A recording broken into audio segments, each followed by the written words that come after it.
आइए प्यारे, आपको आज एक कहानी सुनाने वाले हैं, मूर्ख राजा और चतुर मंत्री।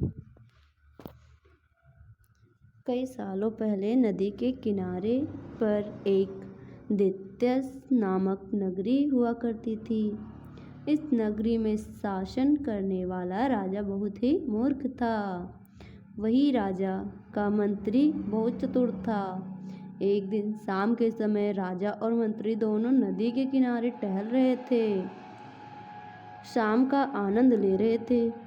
तभी राजा ने मंत्री से एक सवाल पूछा, क्या तुम बता सकते हो कि यह नदी किस दिशा में और कहाँ तक बह कर जाती है? मंत्री ने राजा को तुरंत जवाब देते हुए कहा कि यह नदी पूर्व की दिशा में बहती है और यह पूरब दिशा में जाती है।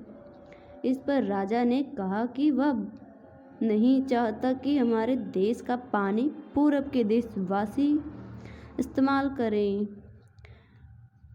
राजा ने मंत्री को नदी का पानी रोकने के लिए दीवार खड़ी करने का आदेश दिया। तभी मंत्री ने राजा से कहा कि ऐसा करने पर हमारा ही नुकसान होगा।